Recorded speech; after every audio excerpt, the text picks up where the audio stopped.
చూచెదమా పంటను కోయుదమా పైరును చూచెదమా పంటను కోయుదమా ఇది కోతకు సమయం పనివారి తరుణం ప్రార్థన చేయుదమా ఇది కోతకు సమయం పనివారి తరుణం ప్రార్థన చేయుదమా. Praise the lord. మన ప్రభువైన యేసుక్రీస్తు వారి నామమున మీ అందరికీ కూడా శుభాలను తెలియజేస్తూ ఉన్నాను. ప్రతి ఆదివారం ఇలా లైవ్ కార్యక్రమం ద్వారా మనందరం కూడా కలుసుకోవటానికి ప్రభు మనకు కృపనిచ్చాడు. అందుని బట్టి దేవునికే మహిమ కలుగునుగాక. ఈ వాక్యం ద్వారా మనందరం కూడా దేవుని యొక్క శక్తిని అనుభవించడానికి మనల్ని బలపరుస్తున్న దేవునికి మనం స్తోత్రాలు చెల్లిద్దాం. నా ప్రియమైన దేవుని బిడ్డ, దేవుని వాక్యము అద్భుతమైనది. అందుకనే జుంటె తేనె దారాల కంటే మధురమైనది. ఇలాంటి వాక్యాన్ని మనం అనుదినము కూడా ధ్యానం చేయాలి. అందరం కూడా ప్రార్థన చేసుకొని ఆలస్యం చేయకోకుండా నేటి వాక్యంలోనికి వెళ్ళిపోదాం. మమ్మల్ని మిక్కిలిగా ప్రేమించిన మా ప్రియ పరలోకపు తండ్రి యేసు ప్రభువా, మీ యొక్క ఉన్నతమైన ఘనమైన నామమును బట్టి మీకు వందనాలు. ప్రభువా, ప్రతి వారము ఈ వాక్యము ద్వారా మమ్ములను మీరు బలపరుస్తున్నందుకే మీకు వందనాలు. ప్రత్యేకముగా యేసుతో అనుదిన ఆత్మీయ ప్రయాణం అనుదినము కూడా మరి అనేక మందిని బలపరుస్తున్నందుకే మీకు వందనాలు. ఆ వాక్యము ద్వారా అనేకులు స్థిరపరచబడి అనేకులు మీలోనికి నడిపించబడటానికి మీరు కృపను చూపిస్తున్నందుకే మీకు వందనాలు. ప్రభువా, మరి ఈ వారం కూడా నాయన ఒక నూతనమైనటువంటి అంశాన్ని మా ముందు మీరు ఉంచుతున్నందుకే మీకు వందనాలు. ఈ వాక్యపు లోతుల్లో ఉన్నటువంటి ప్రతి మర్మాన్ని మేము ధ్యానము చేసుకొని నీవిచ్చిన ప్రతి వాగ్దానమును మేము స్వతంత్రించుకునేటువంటి భాగ్యమును మీరు మాకు అనుగ్రహించమని నజరేయుడైన యేసుక్రీస్తును శక్తి కలిగిన నామములో అతి వినయముతో అడిగి వేడుకొనుచున్నాను తండ్రి, ఆమేన్. నా ప్రియమైన దేవుని బిడ్డలారా, ఈరోజు ఒక చక్కటి అంశాన్ని మీతో నేను పంచుకోవాలని ఆశపడుతున్నాను.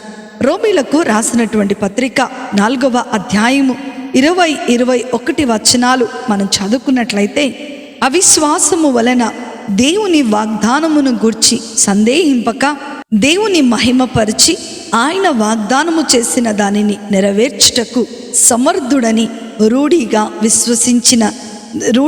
విశ్వసించి విశ్వాసము వలన బలము పొందేదము. హల్లెలూయా. నా ప్రియమైనటువంటి దేవుని బిడ్డలారా, దేవుడు వాగ్దానము చేసిన తర్వాత మరచిపోవటానికి ఆయనేమీ మానవుడు కాదు. దేవుడు మన జీవితంలో ఒక వాగ్దానం చేశాడు అనంటే ఆ వాగ్దానమును మనము ఖచ్చితంగా స్వతంత్రించుకుంటాము. చాలాసార్లు చాలామంది జీవితాలలో దేవుడు అనేకమైన వాగ్దానాలు చేస్తూ ఉంటాడు. ఆ వాగ్దానాలన్నీ కూడా మన జీవితంలో నెరవేర్పు జరగటం మనం చూడలేకపోతూ ఉండవచ్చు. దేవుని యొక్క వాగ్దానము మన జీవితంలో నెరవేర్చబడాలి అనంటే ఆ వాగ్దానము కొరకు మనము విశ్వాసముతో కనిపెట్టుకునే వారముగా ఉండాలని దేవుని యొక్క లేఖనాలు తెలియచేస్తూ ఉన్నాయి. హెబ్రీలకు రాసినటువంటి పత్రిక 6వ అధ్యాయము 11వ వచనంలో గనక మనం చూసుకున్నట్లయితే ఆ వాగ్దాన నెరవేర్పు ఒక అద్భుతమైనటువంటి వ్యక్తి జీవితంలో సంపూర్ణముగా నెరవేర్చబడినట్లుగా మనం చూస్తున్నాం. ఈరోజు మన ముందు ఉంచబడుతున్నటువంటి ఆ సక్సెస్ఫుల్ పర్సన్ ఎవరు అనంటే మన పితరుడైనటువంటి మన తండ్రి అయినటువంటి అబ్రహాము. హెబ్రీలకు రాసినటువంటి పత్రిక 6వ అధ్యాయము 11వ వచనంలో మనం చూస్తే, విశ్వాసము చేతను ఓర్పు చేతను వాగ్దానములను స్వతంత్రించుకొనెను అంటున్నాడు. అబ్రహాము జీవితము నేటి క్రైస్తవ విశ్వాసులకు అనేకమైనటువంటి పాఠాలను నేర్పిస్తూ ఉంది. దేవుడు ఒక అమూల్యమైనటువంటి వాగ్దానము అబ్రహాము జీవితంలో చేసి ఉన్నాడు. చేయబడినటువంటి ఆ వాగ్దానాన్ని అబ్రహాము తన జీవితంలో స్వతంత్రించుకున్నట్లుగా మనము ఇక్కడ ఈ లేఖన భాగంలో చూస్తూ ఉన్నాం. వాక్యం వింటున్న నా ప్రియమైన సహోదరి సహోదరుడా, నీ జీవితంలో కూడా దేవుడు అనేకమైనటువంటి వాగ్దానాలు చేసి ఉన్నాడు. నా వాగ్దానము ఎప్పుడు నెరవేర్చబడుతుంది, నా జీవితంలో దేవుడు చెప్పిన మాట ఎప్పుడు నెరవేర్చబడుతుంది అని ఎదురు చూసే ప్రతి క్రైస్తవ విశ్వాసికి ఈరోజు ప్రభు ఒక అద్భుతమైనటువంటి మాటలు తెలియచేస్తూ ఉన్నాడు. ఈ లోకంలో ఎలా అయితే సక్సెస్ అయినటువంటి పీపుల్ని ఫాలో అవటానికి ఇష్టపడుతూ ఉంటామో, ఈరోజు దేవుని దగ్గర నుంచి వచ్చేటువంటి ప్రతి వాగ్దానమును నెరవేర్చుకున్నటువంటి ఆ వ్యక్తి జీవితంలో ఏం చేసి ఉన్నారో దానిని మనం తెలుసుకున్నట్లయితే ఈరోజు నీవు నేను కూడా ప్రభువు చేసిన వాగ్దానాన్ని స్వతంత్రించుకోబోతూ ఉన్నాం. దేవుడు మాట ఇచ్చిన తర్వాత మరిచిపోవటానికి ఆయన మానవుడు కాదు అంటాడు తీతుకు రాసినటువంటి పత్రికలో. నా ప్రియమైన దేవుని బిడ్డలారా, అలాంటి ఉన్నతుడైనటువంటి దేవుడు నీకు చేసిన మాటను ఎలా మర్చిపోతాడు? దేవుడై ఉన్నటువంటి ఈ వాక్యం అంతా కూడా మనకు ప్రవచనమే. నేను నీకు తోడై ఉన్నాను, నేను నీకు సహాయం చేస్తాను, నేను నీకు స్వస్థతనిస్తాను, నేను నీకు సమృద్ధినిస్తాను, నేను నిన్ను బలపరుస్తున్నాను, ఆత్మానుసారముగా నేను నిన్ను స్థిరపరుస్తున్నానని దేవుడు అనేకమైనటువంటి వాగ్దానాలు ఈ యొక్క ప్రేమ కలిగిన పుస్తకంలో మన కొరకు రాసి ఉన్నాడు. ఈ వాగ్దానము నిజమైనది అంటే మనం ఏం చేస్తున్నామంట? వాగ్దానమును స్వతంత్రించుకునేటువంటి ఆ మార్గము తెలియనటువంటి పరిస్థితిలో నేటి దినములలో ఉన్నారు. అబ్రహాముకు సాధ్యమైనప్పుడు నీకు కూడా సాధ్యమే, నీకు నాకు కూడా అది సాధ్యమే. ఇక్కడ అబ్రహాము అనుసరించినటువంటి విశ్వాసము చేత ఆ వాగ్దానమును స్వతంత్రించుకొనెను అని హెబ్రీయులకు రాసినటువంటి పత్రిక 6వ అధ్యాయము 11వ వచనము నుండి చాలా అద్భుతమైన మాటలు మన కొరకు రాయబడి ఉన్నాయి. ప్రియ సహోదరి సహోదరుడా, దేవుడు నీకు చేసిన వాగ్దానంను స్వతంత్రించుకోబోతున్నావు. God is going to fulfill all your promises. God is going to fulfill all your desires. God is going to fulfill whatever He has promised you in your life. ఈ రోజు దేవుడు నీ జీవితంలో ఆ వాగ్దానాన్ని నెరవేరుస్తున్నాడు. హెబ్రీయులకు రాసినటువంటి పత్రిక 6వ అధ్యాయము 11వ వచనంలో మనం చూస్తే, విశ్వాసము చేతను ఓర్పు చేతను వాగ్దానములను స్వతంత్రించుకొనెను. అబ్రహాము జీవితంలో ఉన్నటువంటి మొదటి క్వాలిటీ ఏంటి అనంటే ఓర్పు. అందరూ కూడా ఓర్పు అనేటువంటి పదాన్ని హైలైట్ చేసుకొని నెంబర్ 1 అని అక్కడ వేసుకోండి. క్రైస్తవ విశ్వాస జీవితంలో మనము ఓర్పుగా మరి ముందుకు సాగాలన్నటువంటి యథార్థమైనటువంటి కోరిక మనలో గనక లేకపోతే మనం ఎప్పుడు కూడా వాగ్దానములను స్వతంత్రించుకోలేమని దేవుని యొక్క లేఖనాలు తెలియచేస్తూ ఉన్నాయి. నీ వాగ్దానము నెరవేర్చబడాలి అనంటే నీవు ఖచ్చితమైనటువంటి ఓర్పును కలిగి ఉండాలి.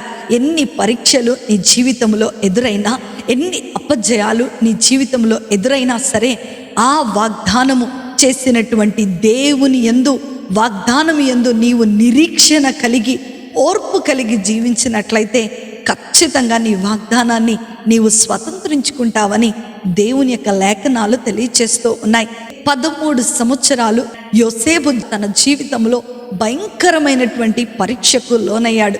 కానీ దేవుని చేసిన వాగ్దానము మీద ఓర్పుగా ఎదురు చూసినందువలన 10 నిమిషాలు పట్టిందంట యోసేపుకు గవర్నర్ అవ్వటానికి. 13 సంవత్సరాలు దావీదు ఓర్పుగా తను ఎదుర్కొంటున్న ప్రతి పరీక్షలో కూడా నెగ్గాడట. 10 నిమిషాలలోనే రాజుగా అభిషేకము చేయబడి ఉన్నాడు. అబ్రహాము జీవితంలో తన వయసు ఉడికిపోయి తన ముసలితనం వచ్చి అసాధ్యమైపోయినటువంటి సమయంలోనికి అబ్రహాము వెళ్ళిపోయి ఉన్నాడు. అయినా సరే ఓర్పుగా దేవుడు ఇచ్చేటువంటి ఆ వాగ్దానము కొరకు ఎదురు చూసినట్లుగా మనం చూస్తున్నాం. అందుకనే అందరం కూడా యాకోబు రాసినటువంటి పత్రిక 1వ అధ్యాయము 2-3 వచనాలు గనక మనం చదువుకున్నట్లయితే, నా సహోదరులారా, మీరు విశ్వాసమునకు కలుగు పరీక్ష ఓర్పును పుట్టించునని ఎరిగి మీరు నానా విధములైన శోధనలో పడినప్పుడు అది మహానందమని ఎంచుకొనిడి. మీరు సంపూర్ణులను అనునాంగులను ఏ విషయములోనైనను కొదువలేని వారై ఉండునట్లు ఓర్పు తన క్రియను కొనసాగింపనీయుడి. హల్లెలూయా. నా ప్రియమైన దేవుని బిడ్డలారా, దేవుడు ఎంత అద్భుతమైన మాటలు యాకోబు ద్వారా సమస్త విశ్వాసులకు, క్రైస్తవ సమాజానికే ఆయన రాస్తూ ఉన్నాడు. ఏమంటున్నాడు? మీ విశ్వాసమునకు కలుగు పరీక్ష ఏంటంట? ఓర్పును పుట్టిస్తుందంట. నీ పరీక్ష నీకు ఓర్పును పుట్టిస్తుందా? ఒకవేళ నీకు గనక ఆ ఓర్పును గనక నీ విశ్వాసము పుట్టించగలిగినట్లయితే ఈరోజు ఈ క్షణమే దేవుడు చేసిన వాగ్దానాన్ని నీవు స్వతంత్రించుకోబోతున్నావు. అంతేకాకుండా గొనుగుతూ సనుగుతూ దేవుడు నాకే ఎందుకు అన్యాయం చేశాడు, దేవుడు నాకే ఎందుకు మేలు చేయట్లేదు అని నువ్వు అనుకుంటూ ముందుకు అవిశ్వాసంలో కొనసాగుతూ ఉన్నట్లయితే నీ వాగ్దానాన్ని నువ్వు ఎప్పుడు కూడా స్వతంత్రించుకోలేవు. అందుకనే అపోస్తలుడైనటువంటి పౌలు ఒక చక్కటి మాట ఏమంటున్నాడంటే, క్రైస్తవ జీవితంలో ఓర్పు ముందుకు సాగాలన్నటువంటి యథార్థమైనటువంటి కోరికలో నుంచి పుట్టుకుంటూ వస్తూ ఉంటుందంట. నేను ఎలా అయినా సరే పొందుకోవాలి, నేను ఎలా అయినా సరే స్వతంత్రించుకోవాలా, ఏం కాదులే ఈజీగా వచ్చేసేయాలి. మనకి దేవుడు చెప్పాడంటే ఈజీగా చిటికెలో మనకు వచ్చేయాలి. అట్లయితేనే మనం దేవుణ్ణి నమ్ముతాం, అలా అయితేనే దేవుని మీద విశ్వాసం ఉంచుతాం.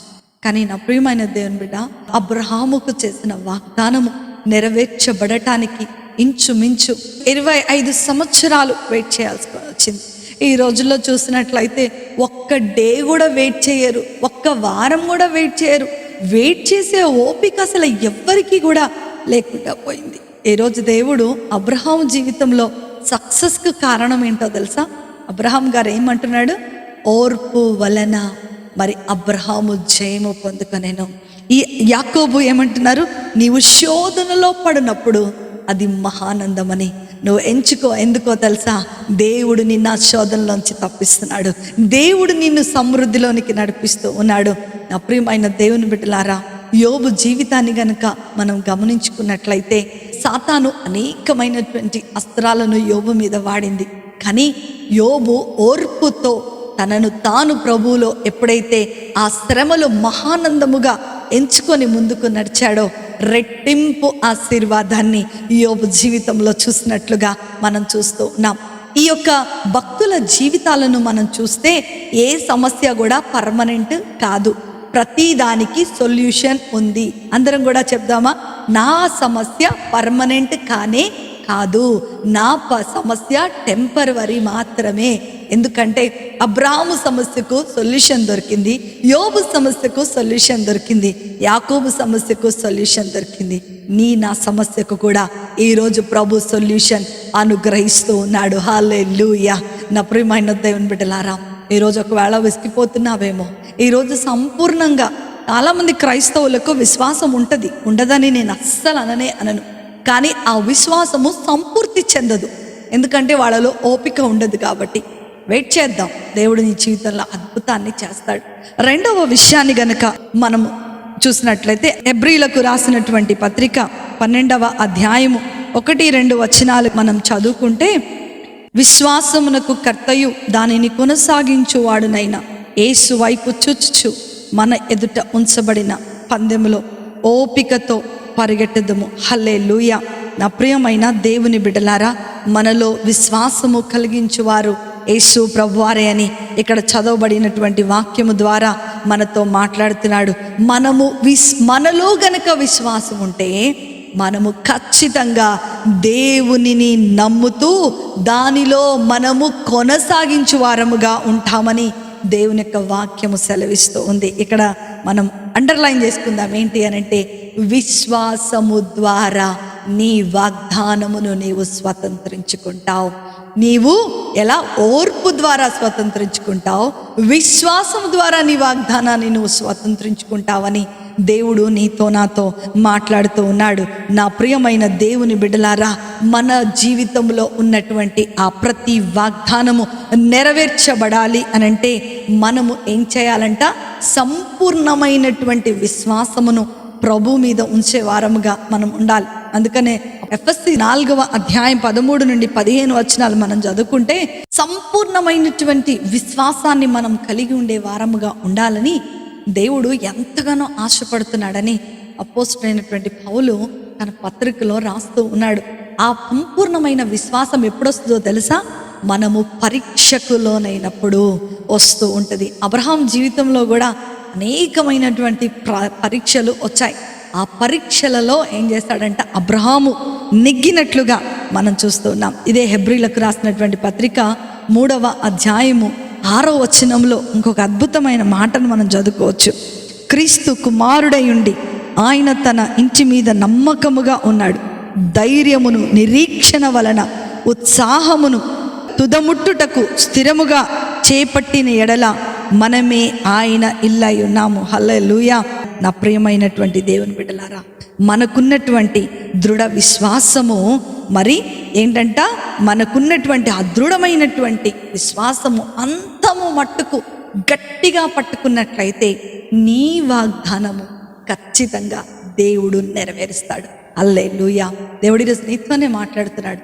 నువ్వు అనుకుంటున్నావేమో నా వాగ్దానం నెరవేర్చబడటం లేదు ప్రభా, ఎన్నిసార్లు ప్రార్థన చేశాను ప్రభా, నువ్వు చెప్పావు కదా ప్రభా చేస్తావని, నువ్వే కదా చెప్పావు నాకు ఇస్తావని, నువ్వే కదా చెప్పావు, కాన్సిక్వెన్సెస్ని నేను అనుభవిస్తున్నాను దేవతని, ఎందుకు నువ్వు చెప్పిన తర్వాత కూడా నేను ఈ బాధలు అనుభవించాల్సుకొని వస్తుంది అని చెప్పేసి నువ్వు ఈరోజు బాధపడుతున్నావేమో.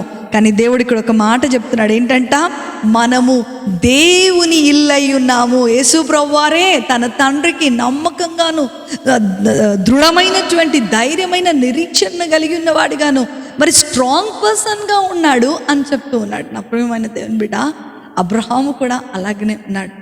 ఎన్ని శ్రమలు వచ్చినాయి, ఎన్ని ఆటుపోట్లు వచ్చినాయి, అసలు హోపే లేనటువంటి సిచ్యువేషన్లోనికి అబ్రహాం వెళ్ళిపోయాడు. వయసు ఉడికిపోయింది, చుట్టుపక్కల ఉన్న వాళ్ళందరూ చూసి నవ్వుతున్నారు, ఇంకా ఈయనకి వాగ్దానం నెరవేర్చబడుతుందా అని అనుకుంటున్నారు. కానీ అబ్రహాము దేవునిని సంపూర్ణమైన విశ్వాసముతో నమ్మెను. అది అందుకనే అతనికి నీతిగా ఎంచబడినని దేవుని యొక్క వాక్యం సెలవిస్తూ ఉంది. ఇదే 3:15 గనక మనం చదువుకుంటే, మనకున్నటువంటి ఆ దృఢమైన విశ్వాసము అంతము మట్టుకు గట్టిగా చేపట్టిన ఎడల మనము క్రీస్తు పాలివారమై ఉన్నాము అని మరి ఎంతో అద్భుతమైన మాటలు మనం ఈ లేఖనాల్లో చూస్తూ ఉన్నాం. Oh we are going to be a image of Jesus. యేసు ప్రభువారిలాగా మనం నిలబడిపోతున్నాం. ఎస్, నా ప్రియమైన దేవుని బిడ్డ, సక్సెస్ఫుల్ పర్సన్గా అబ్రహాము నిలబడటానికి రెండవ కారణం ఏంటి అని అంటే, అతను దేవుని యందు దృఢమైనటువంటి చివరి వరకు వాగ్దానము స్వతంత్రించుకునే వరకు కూడా దృఢమైనటువంటి విశ్వాసాన్ని కలిగి ఉన్నాడు. మూడో విషయాన్ని గనక మనం ఇక్కడ చూసినట్లయితే, హెబ్రీలకు రాసినటువంటి పత్రిక 6వ అధ్యాయము 11వ వచనములో మరి అబ్రహాముకు ఇంకొక క్వాలిటీ ఉందంట. ఏంటి అది అక్కడ మనం చూసుకున్నట్లయితే, మీరు మందులుగాక విశ్వాసము చేతను ఓర్పు చేతను వాగ్దానములను స్వతంత్రించుకున్న వారిని పోలి నడుచుకొనుడి. హల్లెలూయా.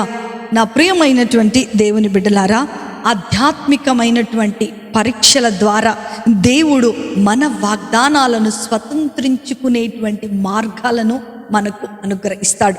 అలాంటి సమయంలో మనము మందులు కాక మనము దేవుని వాక్యమును, దేవుని యొక్క వాగ్దానమును చేత పట్టుకొని ఎలుగెత్తి ప్రార్థించే వారముగా ఉండాలని ఈరోజు దేవుడు మనతో మాట్లాడుతూ ఉన్నాడు. చాలామంది ఆధ్యాత్మిక జీవితాలలో బద్ధకం భయంకరమైనటువంటి దురాత్మగా వచ్చి కూర్చుంది.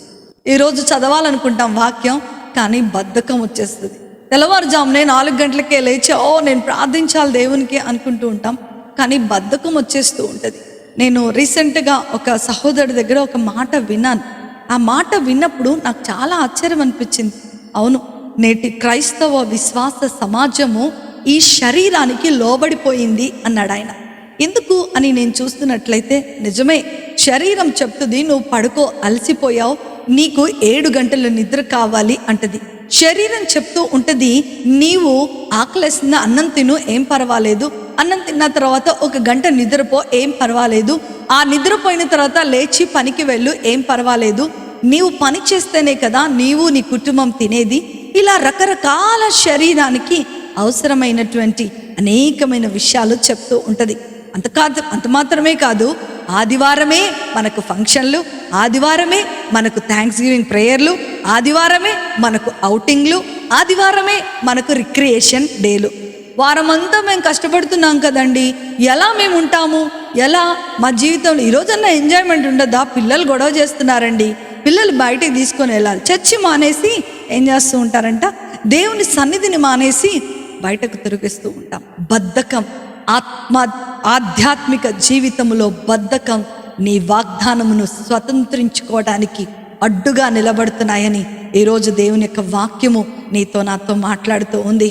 నా ప్రియమైన దేవుని బిడ్డలారా, శరీరాన్ని ఎప్పుడైతే మనం డిసిప్లైన్లో కంట్రోల్ పెట్టుకుంటామో ఆ రోజు నీ ఆత్మ పనిచేయటం మొదలు పెడుతూ ఉంటుంది. అప్పుడు నీ వాగ్దాన నెరవేర్పును నీవు నీ జీవితంలో చూడబోతున్నావు. ఇక్కడ అదే చెప్తున్నాడు. ఏంటి అని అంటే, మనము ఏం చేస్తున్నామంట? మందులుగా ఉన్నాము. హల్లెలూయా. బద్ధకం అనేది ఘోరాతి ఘోరమైనటువంటి దురాత్మ. శరీరము సహకరించకపోయినా సరే ఒక డిసిప్లైన్డ్గా నువ్వు పొద్దునే 4 గంటలకే లేచి దేవుని సన్నిధానంలో మోకరించి నీ కొరకు, నీ పిల్లల కొరకు, నీ వాగ్దానం కొరకు నువ్వు ఎప్పుడైనా ప్రార్థన చేస్తావా? అబ్రహాము రోజు ఎదురు చూస్తూ ఉన్నాడంట. మందులు కాకుండా శ్రద్ధగా దేవుని దగ్గర వెతుకుతున్నాడు. దేవా, నువ్వు చేసిన వాగ్దానం కొరకు నేను ఎదురు చూస్తున్నాను ప్రభా. నువ్వు చేస్తావు ప్రభా, నువ్వు ఇచ్చావంటే వాగ్దానం ఖచ్చితంగా నెరవేరుస్తావు ప్రభా అని చెప్పేసి అబ్రహాము ఎంత ఓర్పుగా ప్రార్థన చేస్తున్నాడు. పరిశుద్ధుడైనటువంటి దేవుడు తన కృప చేత నీకిచ్చిన తలాంతులను, నీకిచ్చినటువంటి వరములను, నీకిచ్చినటువంటి ఆధిక్యతను నీవు బద్ధకముతో వాడుకోకపోతే ఏమంటున్నాడంట? నీవు బద్ధకముతో వాడుకోకపోతే నువ్వు ఎప్పటికీ కూడా ఈ వాగ్దానమును స్వతంత్రించుకోలేవని ఈరోజు దేవునితో నాతో మాట్లాడుతున్నాడు. నీకు టాలెంట్ ఉంటుంది, నీకు మంచి వాక్యం చదివే జ్ఞానం ఉంటుంది, నీకు వాక్యం అర్థమవుతూ ఉంటుంది, పాటలు పాడే జ్ఞానం ఉంటుంది. కానీ ఏమవుతుందంట? బద్ధకముతో కూర్చుంటూ ఉంటాం. నా ప్రియమైన దేవుని బిడ్డ, ఒకవేళ అలాంటి బద్ధకం నీలో ఉందనుకోండి, అలాంటి బద్ధకం నీలో ఉంటే ఆ వాగ్దానం నెరవేర్పును నువ్వెప్పుడు కూడా చూడలేవు. ఈరోజు నా ప్రియమైన దేవుని బిడ్డ, నా వాగ్దానము నేను స్వతంత్రించుకోలేకపోతున్నానని నువ్వు కన్నీరు గారుస్తున్నావు. కానీ దేవుడు నీకిచ్చిన తలాంతును, దేవుడు నీకిచ్చిన వరమును నీవు బద్ధకముతో నిర్లక్ష్యము చేస్తున్నావా? నీవు ఆ తలాంతును దేవుని కొరకు వాడుకుంటూ ఉన్నావా? చాలా మందికి చాలా తలాంతులు ఉంటాయి. సంఘములో పనిచేసే తలాంతు ఉంటుంది, చక్కగా సంఘాన్ని చక్కగా అందరినీ గ్రీట్ చేసే తలాంతు ఉంటుంది, పాటలు పాడే తలాంతు ఉంటుంది. నాకెందుకులే, ఇంట్లో కనీసం దేవుణ్ణి ప్రైజ్ చేయడానికి కూడా వాళ్ళు ఇష్టపడరు. ఈరోజు నువ్వు ఎలా ఉన్నావో ఒక్కసారి పరీక్షించుకో. అబ్రహాం జీవితంలో సక్సెస్కి 3వ కారణం ఏంటో తెలుసా? అతనిలో ఆ బద్ధకము లేదు, మందమైనటువంటి బుద్ధి లేదు. విశ్వాసముతో, ఓర్పుతో అండ్ అలర్ట్గా, బద్ధకం లేకుండా దేవుని కొరకు ఎదురు చూస్తూ ఉన్నాడంట. నా ప్రియమైన దేవుని బిడ్డలారా, ఈరోజు అబ్రహాం జీవితం ఒక చక్కటి ఉదాహరణగా నా ముందు ఉంచబడింది. 4వ విషయాన్ని గనక మనం గమనించుకున్నట్లయితే, మనం అనుసరించవలసినటువంటి అత్యంతమైన శ్రేష్టమైనటువంటి మాదిరి ఎవరు అనంటే యేసు క్రీస్తు ప్రభుల వారే. ఈరోజు నీ వాగ్దాన జీవితం, నీ వాగ్దానము నెరవేర్చబడాలి అనంటే మనము క్రీస్తు ప్రభుల వారిని అనుసరించే వారిగా ఉండాలి అని దేవుని యొక్క వాక్యము సెలవిస్తూ ఉంది. అబ్రహాము దేవుని నమ్మెను కనుక అది అతనికి నీతిగా ఎంచబడెను. ఎస్, దేవుని యందు విశ్వాసం ఉంచాడు, దేవుని యందు నమ్మిక ఉంచాడు. ఆదికాండం 18వ అధ్యాయంలో చూస్తే మెల్కీసెదెకు రాజు యేసు ప్రభువారే మెల్కీసెదెకై ఉన్నాడని హెబ్రీ రాసిన పత్రికలో చెప్తే, షాలేము రాజైనటువంటి ఆ మెల్కీసెదెకు రొట్టె ద్రాక్షారసమును అబ్రహాముకి ఇచ్చినట్లుగా మనం అక్కడ చూస్తూ ఉన్నాం. Yes, he was following Jesus Christ. So that is the reason to receive his promise in his life. Hallelujah. నా ప్రియమైన దేవుని బిడ్డలారా, మనం తప్పకుండా గుర్తించుకోవాల్సినటువంటి విషయం ఏంటి అనంటే, శ్రేష్టమైనటువంటి యేసు ప్రభు వారిని మన రోల్ మోడల్గా మనం చేసుకోవాలి. చాలామంది విశ్వాసులు ఏం చేస్తారంటే, యేసయ్య లాగానే మేము ప్రేమిస్తున్నాం, యేసయ్య లాగానే మేము ఉంటున్నాం, యేసయ్య లాగానే మేము చేస్తున్నాం అని అనుకుంటూ ఉంటాం. కానీ శోధనలు వచ్చినప్పుడు, వేదనలు, పరీక్షలు వచ్చినప్పుడు వాటిని ఎదుర్కొనలేక ఏమైపోతూ ఉంటామంట, మనము మన జీవితంలో ఉన్న విశ్వాసాన్ని కోల్పోతూ ఉంటాం. అనేకమైనటువంటి శ్రమలు యేసు ప్రభువు వారి జీవితంలో కూడా వచ్చినాయి. కానీ ఆయన ప్రతి శ్రమలో కూడా దేవుని వాక్యము చేత తను బలపరుచుకున్నట్లుగా మనం చూస్తూ ఉన్నాం. సాతాను కూడా యేసు ప్రభువు వారి యొద్దకు వాక్యాన్ని తీసుకొని వచ్చిందంట. వేరే ఏ విషయాలను తీసుకొని రాలే. నేటి దినములలో వాక్యమును నీవు జాగ్రత్తగా చదివినట్లయితే ఆ వాక్యము ద్వారానే నీవు శత్రువైన సాతానును ఓడించగలవని యేసు ప్రభు వారి యొక్క జీవితం ద్వారా దేవుడు మనకు తెలియచేసి ఉన్నారని ఈ యొక్క సాయంకాల సమయంలో దేవుడు నీతో నాతో మాట్లాడుతున్నాడు. అయ్యో నేను ఫెయిల్యూర్ అయిపోతున్నానే, నా వాగ్దానములు నెరవేర్చబడటం లేదే అని నువ్వు కూర్చొని ఏడవటం కంటే కూడా నీ ముందు మాదిరిగా కనపడుతున్నటువంటి యేసు ప్రభు వారిని నీవు గనక నీ జీవితంలో అన్వయించుకున్నట్లయితే ఈ యొక్క గొప్ప వాగ్దానమును నీవు స్వతంత్రించుకుంటావు అని దేవుని యొక్క వాక్యము సెలవిస్తూ ఉంది. మన జీవితంలో సమస్యలు ముంచెత్తుకొని వస్తున్నా సరే, మన జీవితంలో తుఫానులాగా మనలను మరి ముంచేసేటువంటి పరిస్థితిలోనికి శ్రమలు వస్తున్నా సరే, అబ్రహాము వలె సొంత వారి చేత ద్వేషించబడుతున్నా సరే, నీవు సొంత వారి చేత డిసీవ్ చేయబడుతున్నా సరే, నీవు మోసం చేయబడుతున్నా సరే, యెహోవాను బట్టి ధైర్యము తెచ్చుకొని క్రీస్తు ప్రభుల వారిని గనక నీవు అనుసరించగలిగితే ఈరోజు నీ వాగ్దానము దేవుడు నెరవేర్పును జరిగించబోతున్నాడు. మనం అనుదిన వాక్యములో మొన్ననే రీసెంట్గా ఒక మాట చదువుకున్నాం. దావీదు చుట్టూ ఉన్న వారందరూ కూడా దావీదుకు వ్యతిరేకముగా బయలుదేరారంట. దావీదును రాళ్ళు రువి చంపాలని వాళ్ళు ఉద్దేశించి ఉన్నారు.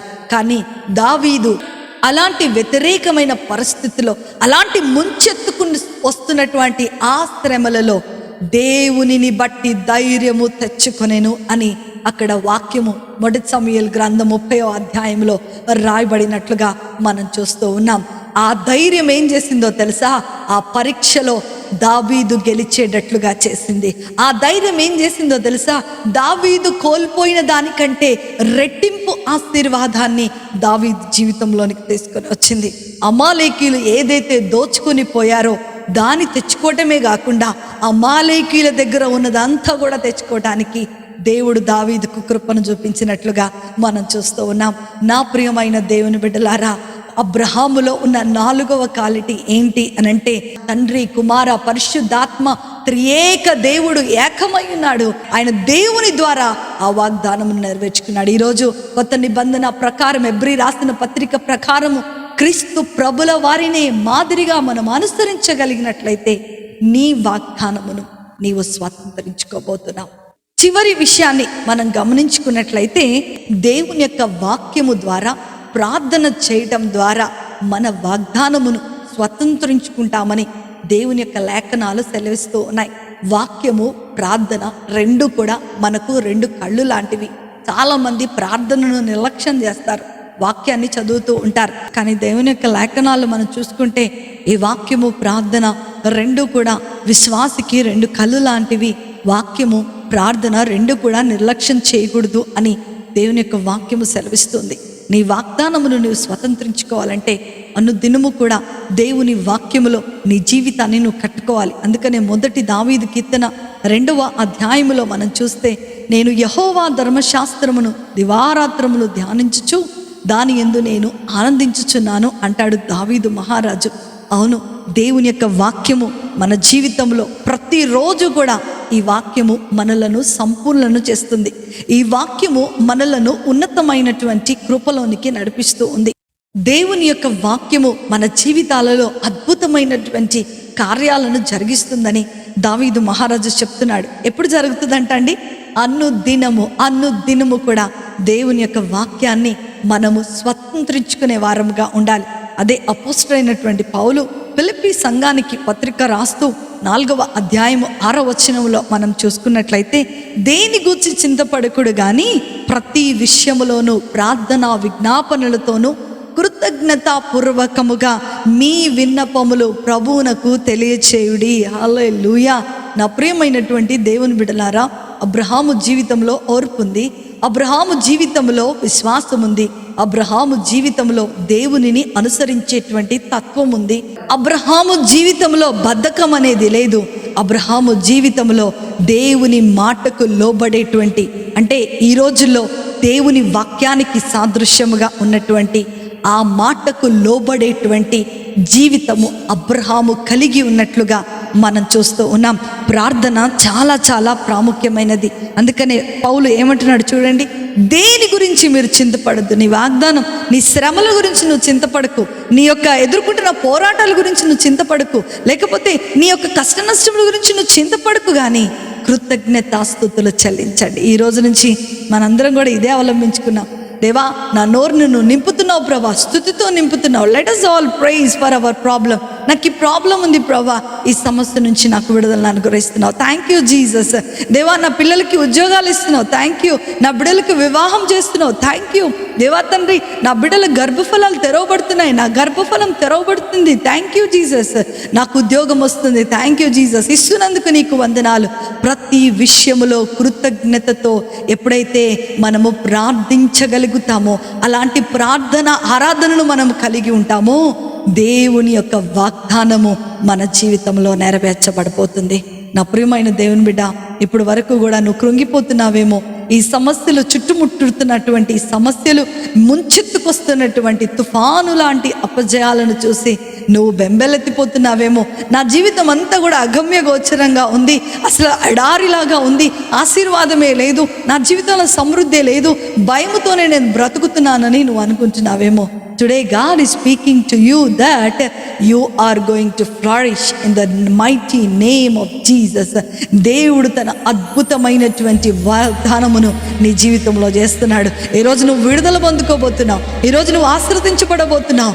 ఓర్పు కలిగి, విశ్వాసముతో, పట్టుదల కలిగి, బద్ధకాన్ని విడిచిపెట్టి దేవుని కొరకు యేసు ప్రభు వారిని అనుసరిస్తూ దేవుని వాక్యములో ప్రార్థనలో మన జీవితాలను కట్టుకుంటూ మనం ముందుకు కొనసాగుతున్నట్లయితే దేవుడు గొప్ప విజయాలను మనకు అనుగ్రహిస్తున్నాడు. నీ జీవితంలో చేసిన వాగ్దానమును నీవు స్వతంత్రించుకోబోతున్నావు. అతి కృప, ధన్యత, ఆశీర్వాదము వాక్యం వింటున్న దేవుని పిల్లలైన మీ అందరికీ అనుగ్రహించబడను గాక. ఆమేన్. ప్రార్థన చేసుకుందామా? మమ్మల్ని మిక్కిలిగా ప్రేమించిన మా ప్రియ పరలోకపు తండ్రి, అబ్రహామును నీ స్నేహితునిగా ప్రేమించినటువంటి దేవ, అబ్రహాము జీవితం ద్వారా అనేకమైనటువంటి విషయాలు మా జీవితంలో మేము నేర్చుకోవడానికి మీరు ఇచ్చిన కృపను బట్టి మీకు వందనాలు. ఈ రోజు నుంచి మా జీవితంలో కూడా మీరు చేసిన ప్రతి వాగ్దానము నెరవేర్చుటకు మీరు పూనుకున్నందుకే మీకు వందనాలు. మా వాగ్దానము నెరవేర్పు జరిగే వరకు కూడా మేము మిమ్మలను విడిచిపెట్టక ఓర్పుతోను, విశ్వాసముతోను, పట్టుదలతోను మిమ్మల్ని క్రీస్తు ప్రభుల వారిని అనుసరించే వారముగాను, అదేవిధముగా వాక్యములోను ప్రార్థనలోను మా జీవితాలను పెట్టుకుంటూ ముందుకు కొనసాగు జీవితాలను మీరు మాకు అనుగ్రహించమని నజరేయుడైన యేసుక్రీస్తు శక్తి కలిగిన నామములు అతి వినయముతో అడిగి వేడుకొంచున్నాను తండ్రి. ఆమేన్. ఆమేన్. దేవుడు మిమ్మలను మీ కుటుంబాలను దీవించునుగాక. ఇలాంటి పోరాటంలో ఎందరైతే ఉన్నారో ఈరోజు ప్రభు నీకు విడుదల అనుగ్రహిస్తున్నారు. God is going to deliver you from all your bondages. నువ్వు నమ్మినట్లయితే దేవునికి స్తోత్రం చెప్పు. నెక్స్ట్ వారం కల్లా మీరు సాక్షి బిడ్డలుగా దేవుని సన్నిధానంలో నిలబడబోతున్నారు. మీ ప్రార్థన అవసరతల నిమిత్తమై అనుదినము కూడా మేము ప్రార్థన చేస్తున్నాం. ప్రభు మీ జీవితంలో అద్భుతమైన కార్యాలు జరిగించునుగాక.